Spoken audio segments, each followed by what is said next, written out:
Day है video बनाने में। और आज हमारा एक हॉट टॉपिक पे डिबेट चल रहा है घर में, तो मुझे लग रहा है कि आज मैं इसी पे ही वीडियो बना डालूं, जो कि है कार्स पे ईवी वर्सेस पेट्रोल। और तो आज हमारे डायरेक्टर साहब हैं जो कि बहुत मूड में हैं इस चीज़ को डिबेट करने के लिए कि ईवी के एडवांटेज वो आज ज़्यादा गिना रहे हैं। और बेसिकली मैं थोड़ा ईवी कम प्रेफर करूँगी, मुझे एसयूवी कार पसंद है ऑफ रोडिंग वाली।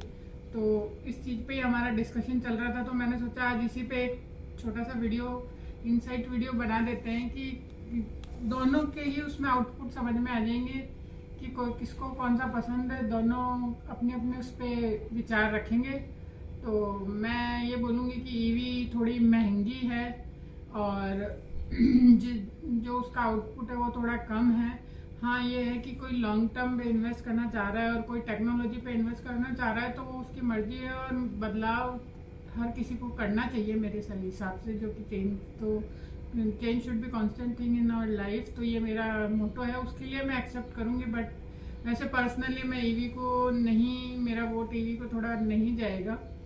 तो मेरा वोट पेट्रोल और एसयूवी कार्स को, पेट्रोल डीजल कार को ही जाएगा, क्योंकि वो मुझे थोड़ा लॉन्ग प्रोसेस में अच्छी लगती है। उससे हम लोग लॉन्ग ड्राइव कर सकते हैं, दूरी पे जाने आए तो वो थोड़ा अभी इंडियन मार्केट के हिसाब में उसका ज़्यादा एक्सेस है मेरे हिसाब से।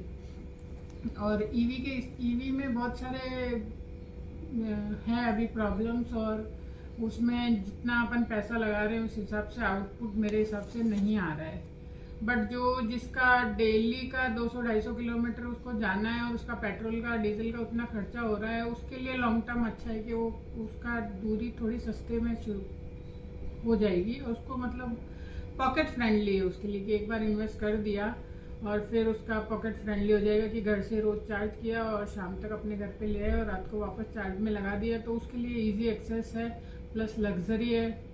और ऐसे तो सीएनजी भी यूज़ करते हैं लोग, बट उसमें क्या है, बूट स्पेस यूज़ हो जाता है और वो थोड़ा सा इनकन्वीनियंट होता है। वो एक जुगाड़ मानूंगी मैं उसको कि पहले कुछ ऑप्शन नहीं था तो सीएनजी यूज़ कर रहे थे लोग, पर उसके लिए कोई एक कार के अंदर स्पेसिफिक कोई स्पेस नहीं है उसके लिए। उसके लिए कोई जगह ही नहीं है। मेरा कहने का मतलब वो एक तरीके से अंदर एक जगह घेर रहा है, आपकी डिक्की खत्म हो जाती है एक तरीके से। उसमें फिर आप बहुत एडजस्टमेंट करने पड़ते हैं लोगों को अगर सीएनजी आप कार कर रहे हो अपनी।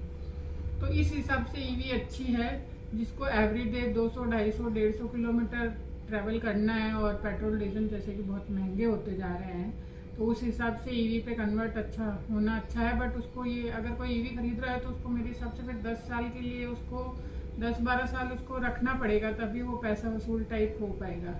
अगर वो किसी का नेचर है कि चेंजिंग करने का कार है तो उसका रीसेल वैल्यू मेरे हिसाब से नहीं है।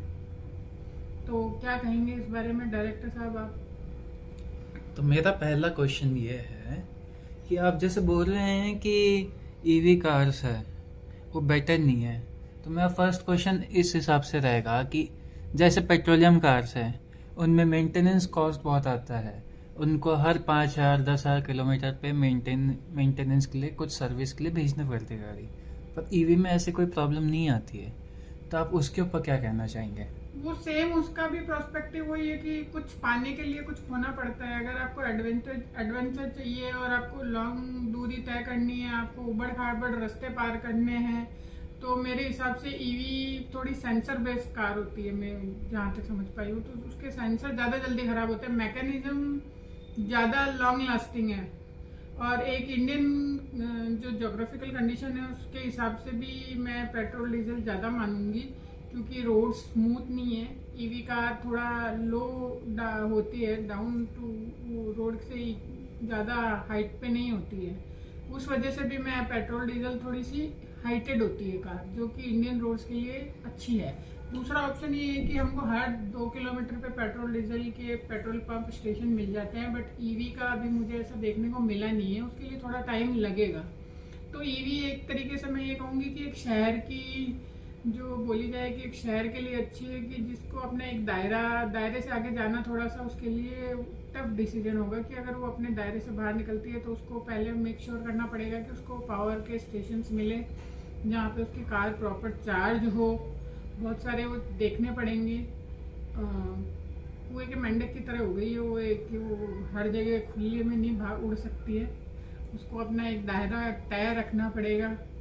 और अगर बाहर भी निकलना है तो उसको मेक श्योर करना पड़ेगा कि उस रूट पे उसके पास इलेक्ट्रिकल स्टेशन है कि नहीं है जहाँ पे वो चार्ज कर पाए। तो वो सेफ्टी के भी वो रीज़न आते हैं। बट दूसरी जहाँ पे दूसरी गाड़ियाँ होती है पेट्रोल डीजल वाली, उसको हम कहीं पे भी ले जा सकते हैं, क्योंकि उसके लिए इंडियन यूज टू है, मतलब बहुत पेट्रोल पंप तो हर जगह मिल जाता है अपने को। और मेरा पर्सनल भी, मुझे तो एसयूवी चलाना अच्छी लगती है, तो मेरा वोट जाएगा इसको।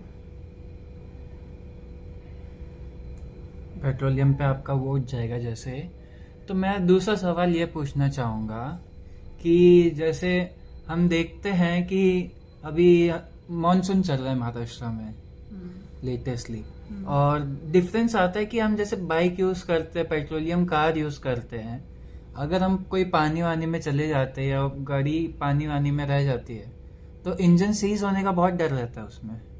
बट इलेक्ट्रिकल व्हीकल्स है, जैसे अभी के टाइम पे आप देखोगे सोशल मीडिया पे बहुत सारी रील मिल जाएगी, वीडियो मिल जाएगी जिन पे दिख रहा है कि लोग उनके मतलब गाड़ी व्हीकल के हैंडल तक पानी आ रहा है, बट वो पूरा क्रॉस करके चल जाती है रोड और कुछ प्रॉब्लम नहीं आती ईवी में।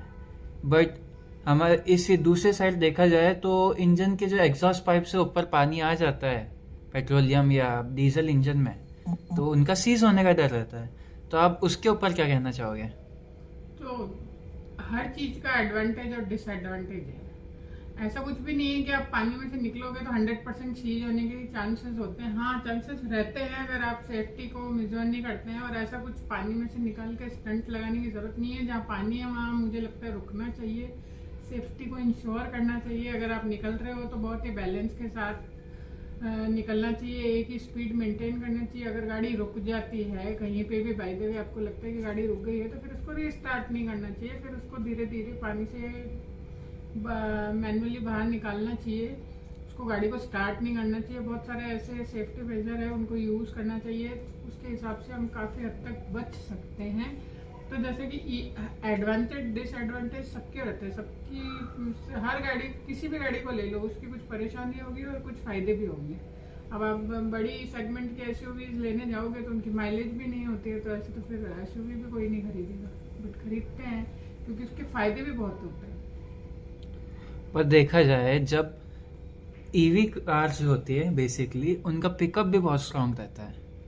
तो वो जैसे अभी देखा जाए तो लिस्ट होती है ना, वर्ल्ड इंडिया की फास्टेस्ट 0 to 60 कार है, उसमें लिस्ट में अभी चल रही है नंबर 1 पे किया की EV6 जो फास्टेस्ट पिकअप कार है। तो कोई पेट्रोलियम कार अब तक कोई दिखी नहीं है जो इतना फास्ट पिकअप ले सके, इतना फास्ट कैचअप कर सके परफॉर्मेंस वाइज भी। उसका रीजन ये है क्योंकि ज्यादा उसमें मोटर के अंदर वो सर्कुलेट इतनी तेजी से होती है, और ईवी कार थोड़ी हल्की भी होती है, तो इसलिए वो फटाक से पावर बेस कार है, वो जल्दी चलेगी, जल्दी भागेगी, इसीलिए लोग खरीद रहे हैं उसको। इसीलिए उसकी तरफ डाइवर्ट हो रहे हैं कि सबको आजकल क्विक चाहिए, क्विक चलाया, क्विक बढ़ाया, तो इसीलिए आजकल लोग ईवी की तरफ डाइवर्ट हो रहे हैं। तो आज के लिए हम अपना डिबेट यहीं ख़त्म करते हैं कोई इंटरेस्टिंग टॉपिक के साथ। इसको मैं डिबेट नहीं कहूँगी, इसको मैं नॉलेजेबल एक कॉन्वर्सेशन कहूँगी।